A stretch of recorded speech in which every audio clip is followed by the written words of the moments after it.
Hi friends, I welcome you all to today's session for upcoming UPSC EPFO examination. And in this session, we are going to discuss some more important MCQs on accountancy. So this is part number 12 और आज की session को फटाफट से start करते हैं.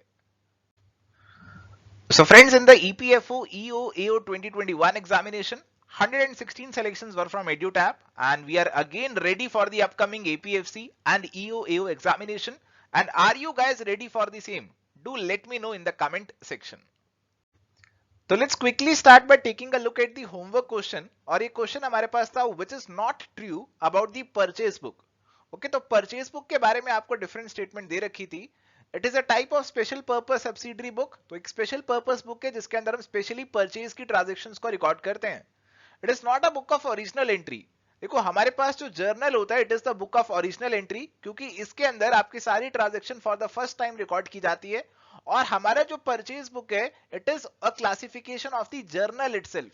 Okay, तो आपका जो परचेज बुक होगा it is also going to be classified as a book of original entry. तो ये स्टेटमेंट आपकी गलत है. यहाँ पे इस स्टेटमेंट को ही आपको आंसर बनाना पड़ेगा. इसके अलावा क्रेडिट परचेजेस आप इसके अंदर रिकॉर्ड करते हैं और एसेट की परचेजेस इसके अंदर नहीं आती. ये तो ऑलरेडी आपके साथ डिस्कस किया था प्रीवियस सेशन में भी. तो आसानी से आपका करेक्ट आंसर यहाँ पे आपको मिल गया है, that is option number B. So let's come to the first question for today, and this question is original cost is equal to 1,26,000, salvage value is 6,000, useful life is 6 years, annual depreciation under straight line method is going to be.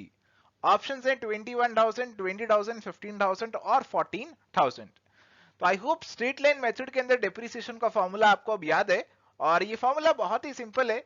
देखो आपने 1,26,000 की machinery खरीदी और आप 6,000 का इसे discard कर देंगे at the end of the useful life which is 6 years. तो बेसिकली आपका 1,20,000 ही इस मशीनरी के अंदर ब्लॉक हुआ है. और इस 1,20,000 को आप इसकी यूजफुल लाइफ में डिवाइड कर देंगे, बराबर बराबर हर साल में डिवाइड कर देंगे.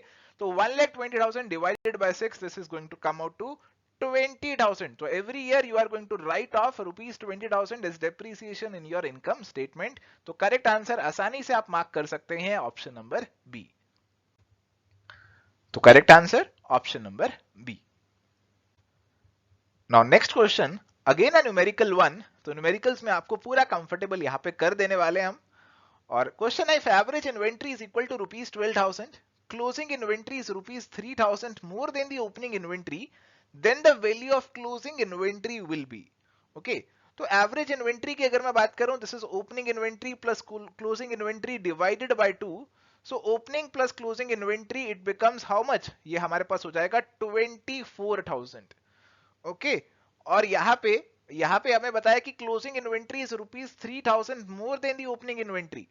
तो हमारे पास ओपनिंग और क्लोजिंग इन्वेंट्री का अगर मैं डिफरेंस की बात करूं तो ये डिफरेंस हमारे पास अगर मैं C माइनस O करूं तो ये मेरे को बता रखा है कि it comes out to rupees 3,000. तो अब दो इक्वेशंस है, इनको सॉल्व करना है और इन्हें ऐड करके आसानी से सॉल्व कर सकते हैं. तो ये आ गया जी 2C, ओपनिंग इन्वेंट्री तो कट ही गया, 27,000 और C मेरे पास निकल कर आ गया जी 13,500. तो आसानी से आपको अपना आंसर यहां पे मिल चुका है. Correct answer option number D. Next question, if repair cost is rupees 25,000, white wash expenses are rupees 5,000, cost of extension of building is rupees 2,50,000 and cost of improvement in electrical wiring system is rupees 19,000, the amount to be expensed is. okay, तो question की terminology को समझने की कोशिश कीजिए. यहां पे हमें 4 तरीके के खर्चे बता रखे हैं और पूछ रहा है amount to be expensed. Amount to be expensed का मतलब है कि कितना अमाउंट आप प्रॉफिट लॉस में लेकर जाने वाले हैं. तो कितना आपकी बैलेंस शीट में जाएगा, कितना कैपिटल एक्सपेंडिचर है और कितना आपका रेवेन्यू एक्सपेंडिचर है, ये आपको पहचानना है. तो आपको रेवेन्यू एक्सपेंडिचर यहाँ पे कैलकुलेट करके बताना है. तो देखो आपका रिपेयर का कॉस्ट है, रेवेन्यू एक्सपेंडिचर है, आपके प्रॉफिट एंड लॉस अकाउंट में जाएगा. आपका व्हाइट वॉश एक्सपेंसेस है, नॉर्मल रूटीन नेचर का एक्सपेंस है, कोई अमाउंट भी ज्यादा बड़ा नहीं है. This is again going to be part of your revenue expenditure, P&L में जाएगा. Cost of extension of the building, तो आपने बिल्डिंग को एक्सटेंड किया, काफी बड़ा खर्चा किया, तो आपको ये कैपिटल एक्सपेंडिचर की तरह ट्रीट करना है, आपको इसे बैलेंस शीट में लेकर जाना पड़ेगा. और इलेक्ट्रिकल वायरिंग सिस्टम को आपने इंप्रूव किया और इस इंप्रूवमेंट से जाहिर सी बात है कि आपको लंबे समय के लिए फायदा होगा. इंप्रूवमेंट कराने से ज्यादा लंबे समय तक आपको इसका बेनिफिट मिलेगा. So this should again be capitalized. तो हमारे पास जो एक्सपेंस होंगे which are going to be taken to profit and loss account, वो ये दोनों हो जाएंगे 25,000 और 5,000। तो करेक्ट आंसर बनेगा जी 25,000 प्लस 5,000 यानी कि ₹30,000। So correct answer it would be option number C. तो 30,000 आपका जाएगा P&L में और बैलेंस 2,69,000 आपका जाएगा बैलेंस शीट के अंदर। Coming to the next question, revenue from the sale of products is generally realized in the period in which options are cash is collected, sale is made, products are manufactured or none of the above. तो my dear friends, accounting के अंदर we follow accrual basis of accounting. तो हमें कोई परवाह नहीं है कि कैश की पेमेंट कब हो रही है, कैश की रिसीट कब हो रही है। जब भी हमने अपने गुड्स को सेल कर दिया, we are going to record it as a sale in our books of accounts. The revenue from the sale of products is recorded in the period in which the sale is made, irrespective of the cash receipt from that transaction. तो आसानी से अपना answer आप mark कर सकते हैं। And I hope आपने answer इसका करेक्टली ही बताया है। Option number B is the correct answer.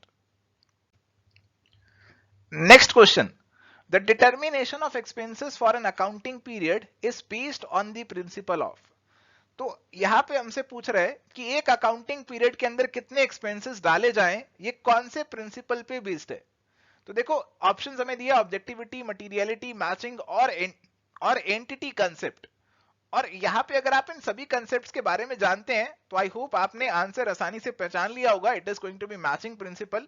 और मैचिंग प्रिंसिपल आपको ये कहते हैं कि आप अपनी सेल को एक्सपेंसेस के साथ मैच कीजिए। अगर आप कोई सेल अपने इस अकाउंटिंग पीरियड के अंदर रिकॉर्ड कर रहे हो तो उस सेल से जुड़ा हुआ जो भी एक्सपेंडिचर है that should also be recorded in this accounting period. So your revenue and your expenses have to be matched. Whatever revenue you are recording for the current accounting period, for that revenue you have to also record the concerned expenses, the related expenses. So हमें matching करना होता है अपने revenue का expenses से। जिस accounting period में revenue आ रहा है और उसी अकाउंटिंग पीरियड में हमें उससे जुड़ा हुआ एक्सपेंस भी लेकर जाना होता है। तो correct answer would become option number C. आपको ये सारे प्रिंसिपल्स आई होप मालूम होंगे क्योंकि कहीं ना कहीं ऑलरेडी इनकी बात हम आपके साथ कर चुके हैं। So correct answer option number C.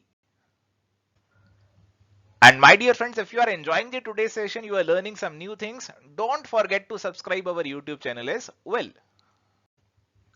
Next question, which account is the odd one out?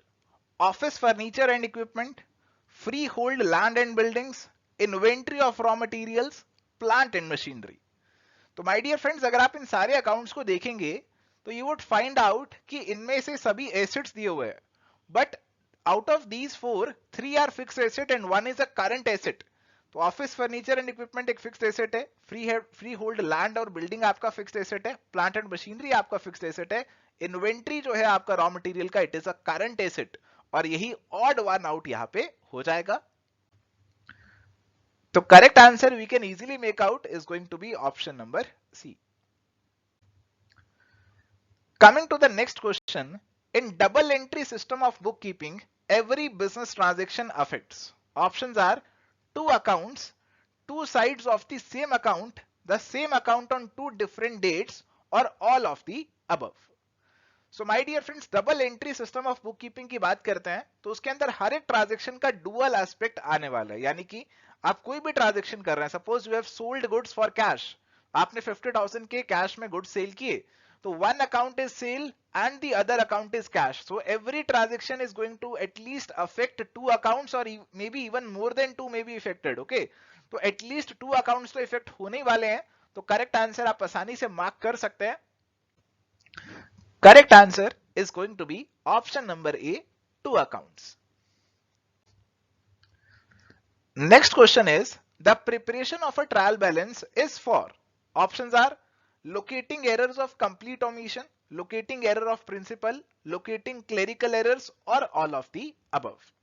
So my dear friends, trial balance के बारे में already we know a lot of things. तो ट्रायल बैलेंस आपका डेबिट और credit का total बताता है और अगर ये टोटल मैच हो जाते हैं तो it gives us a mental satisfaction कि हाँ आपने अपने अकाउंट्स को सही तरीके से मेंटेन किया हुआ है। तो अगर आपके ये दोनों टोटल मैच कर रहे हैं, डेबिट और क्रेडिट दोनों बराबर आ रहे हैं, तो it gives you a some sense of surety कि आपके जो अकाउंटिंग है आपने सही तरीके से किया हुआ है।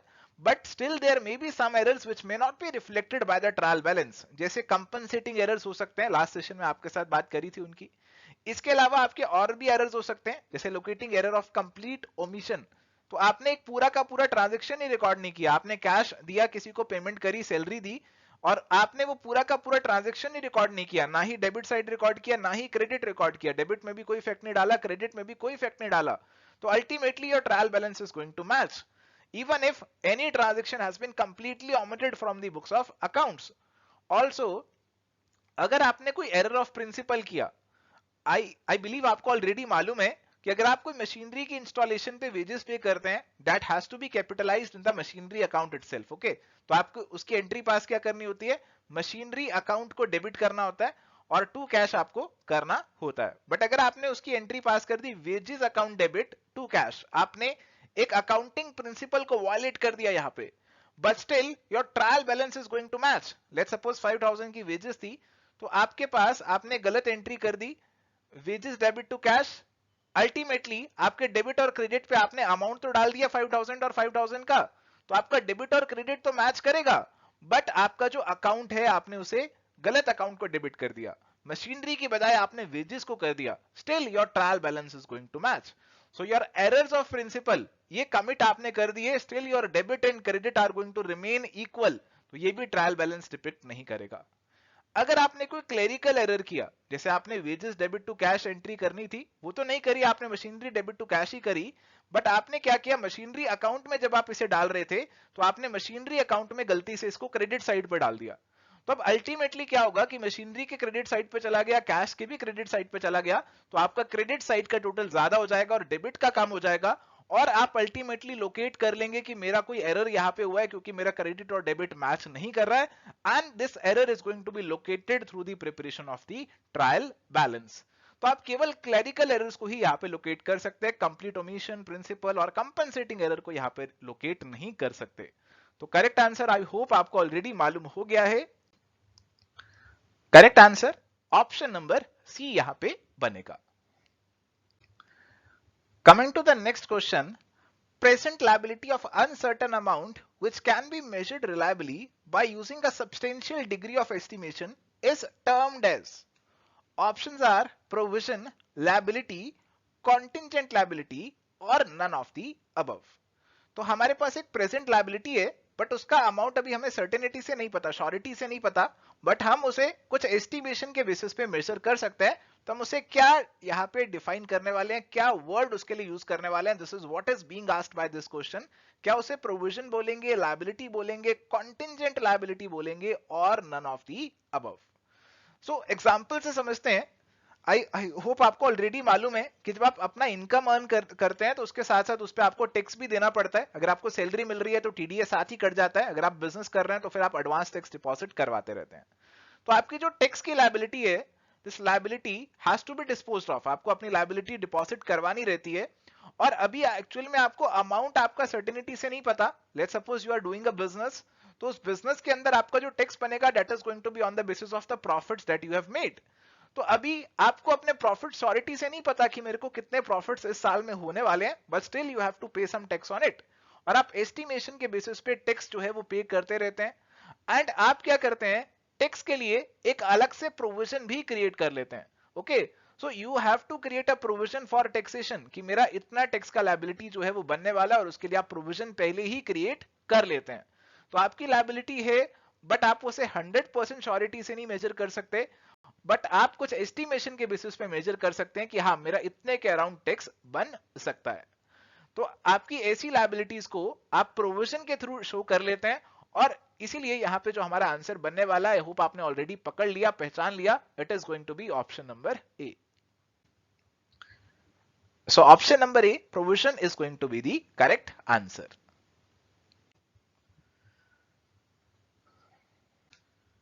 So now is the time for the homework question. तो क्वेश्चन है, dash are possible obligations whose existence will be confirmed by uncertain future events that are not wholly within the control of the entity। तो आपको बताना है कि कौन सी term की definition यहां पे दी गई है। And my dear friends, we have different courses for upcoming UPSC, EPFO examination and the aim is your success। तो आप इन सभी कोर्सेज को चेकआउट कर सकते हैं।